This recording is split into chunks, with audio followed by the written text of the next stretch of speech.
that made me. Yes, the year that made me. And our guest today is the perfect lead-in to that final lecture because he is the presenter of it. I am, of course, talking about actor, director, theatre manager and Australian living treasure, John Bell. His name in Australia is almost synonymous with William Shakespeare, as John has spent much of his life bringing Shakespeare's words to theatres and school halls right across Australia as part of not just one, but two theatre companies. Before that, John spent his earlier career in England at the Royal Shakespeare Company, working along some of the best actors and directors on the planet. So, after achieving so much, and with more to come, of course, we thought it was fitting to ask John onto the program to share with us what was the year that made him. Let's find out. John Bell, welcome to Sunday Extra. Thank you very much, James. So the year is 1990. In a life of so many accomplishments and awards and accolades, things like that, what happened 31 years ago to make that year a standout for you? Well, I'd just come off the back of running the Nimrod Theatre, which I co-founded with Ken Haller back in 1970.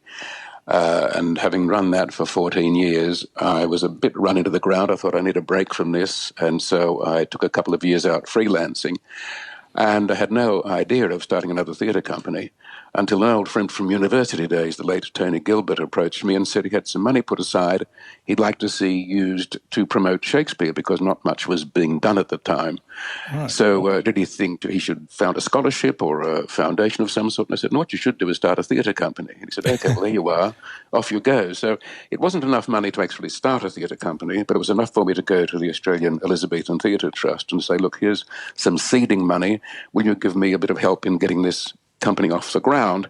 And they said, what sort of company? I said, well, a national touring Shakespeare company, which was a pretty big order in the middle of a recession, of course. I was going to say that. That was the recession we had to have, early 1990s, and you started a theatre after pledging not to.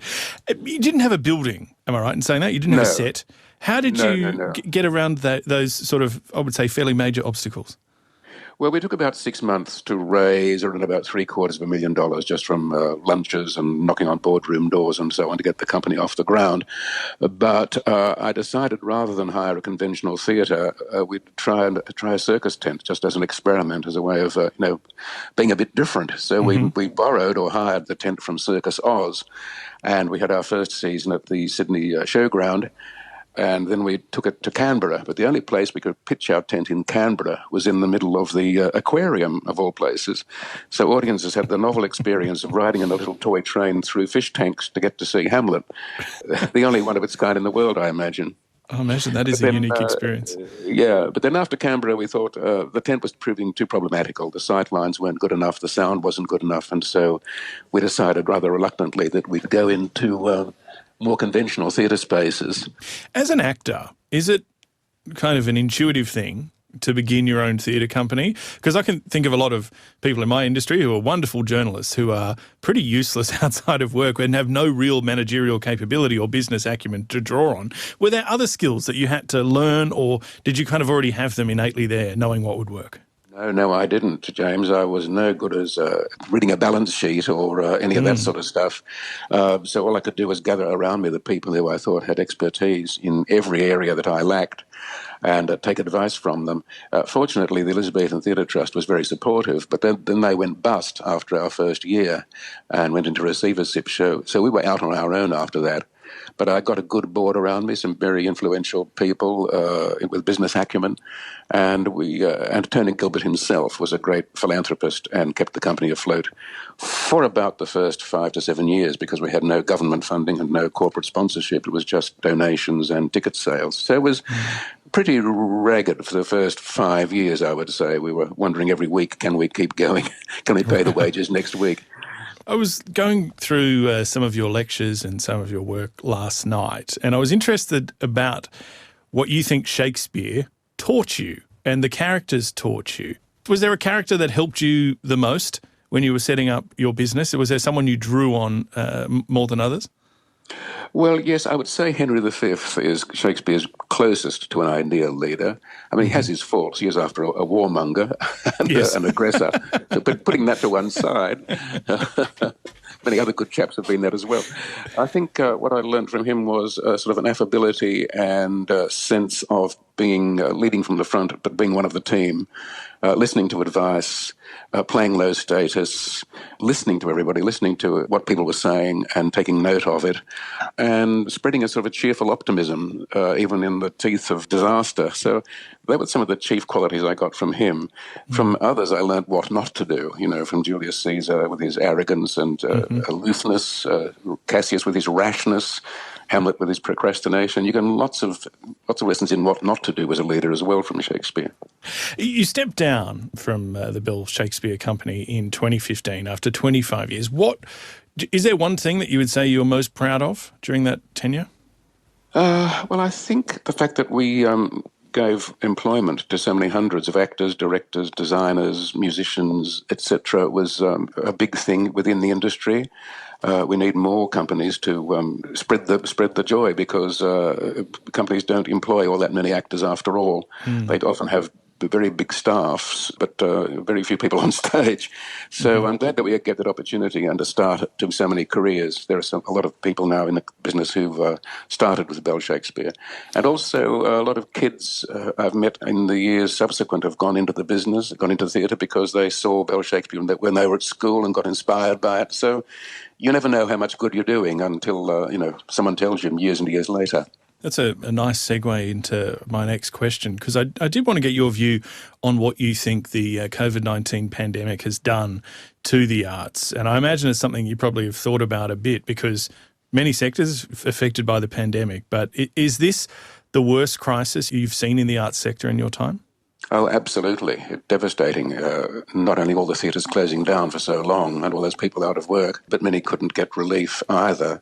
And it's all the kids coming out of the drama schools and the conservatoria and the dance and music schools and so on who face an empty future.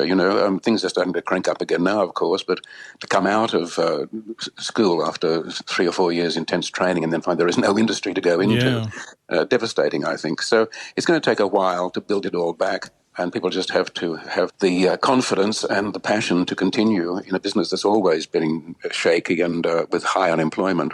I was going to ask about that. Shakespeare, I think, was supported by Queen Elizabeth I. 400 years later, are we further advanced in the funding model, or are we still largely relying on the modern landed aristocracy or the rulers of the day for their benevolence to get a lot of artistic product out there? You can't really depend on governments too much. We do have the Australia Council and other government funding agencies, but governments can change and priorities can change. I think the arts have always been, since the days of the ancient Greeks, reliant on patronage and sponsorship. And that continues to the present day. America has a very big tradition of corporate sponsorship and people putting money into the arts. Here, we haven't got a great history of philanthropy yet. It's starting to happen, and there are some wonderful examples of generosity in the corporate sector. But the arts will always be dependent on private and corporate patronage. As a theatre director, how do you decide where you're going to put your focus, what plays you want to put forward, and how many classics you should do, and how many more modern pieces that might challenge the audience in different ways should you be putting forward? Yes. It pretty much depends on what company you're running. Bell Shakespeare is dedicated to Shakespeare and other classics. We've done Ben Jonson and Moliere and so on as well. But somewhere like the state theatre companies, I think, have an obligation to get a balance. A theatre should be a kind of a library. You've got to have a range of things. So there should be a couple of classics every season, plus a lot of new writing, experimental writing from overseas as well as from Australia, but certainly encouraging writers here by having writers in residence and lots of workshopping of new plays before they get thrown into the public arena, and also keep people coming in and paying the bills. So it's a big challenge. Now that things are looking a little bit better in terms of the health situation across the nation, theatres are mostly starting to return to some sort of normality. Are we going to see you back on stage? Oh, yes, quite soon. I was doing a play when all this happened, a play at the Sydney Theatre Company called Grand Horizons. We played 2 weeks at the Rospacker Theatre and then were told to pack our bags and go home because the season had been cancelled. But now it's been revived. It's on again for another 2 or 3 weeks in January. And after that, I'll be doing a lot of touring with Simon Tedeschi. We do a lot of shows together, poetry and music recitals, which I very much enjoy. And some work with the Haydn String Quartet as well. So I've got quite a good year coming up. Okay. Now, finally, John, we haven't spoken about your earlier years. I think we've heard about those on Radio National before, growing up in Maitland, learning about Shakespeare through your English teachers at high school. But what we don't know is the piece of music that you heard at the tender age of 15 that sealed your fate. Can you tell us what this is and why it resonated with you so strongly? I admit, last night I had to go and look this up to make sure I was familiar with the whole piece. Right. Well, as you said, I had a very good introduction to Shakespeare through my English teachers, and I was very much enjoying reading the plays and hearing them read. But then they took us off to the movies to see Olivia's Henry V. I think I was 15 at the time. And that really gave me a tremendous shock. I hadn't realised that Shakespeare could be so entertaining and colourful and serious and funny and exciting. And it was largely the film itself, Olivia's performance and the movie, but the score by William Walton was tremendous. It was a great factor of that movie's success. And the overture to that score is a very exciting piece. It's Elizabethan in feeling, but it's very robust. And that score has stayed with me. I've actually performed it a couple of times in concerts with the SSO and other orchestras, doing all the speeches with the William Walton score, and that's been a wonderful experience too. Well, John Bell, thank you so much for sharing with us the details of the year that made you. We did stray a little bit, but it's always fascinating to hear about your achievements in life. Thank you. It's been great talking to you. And as I said, coming up next is the final of your Shakespeare Soul of the Age series for the Boyer Lectures. And the final lecture is Imaginary Forces. And you can catch up or re-listen to all of the lectures by going to the Boyer Lecture website or downloading on your favourite app. And now it's time to be inspired by that work John was just speaking about, William Walton's Henry V Suite.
And that is the Henry V Suite, the overture for the 1944 film Henry V, composed by William Walton. And it was, of course, the song chosen by my guest for the year that made me, John Bell.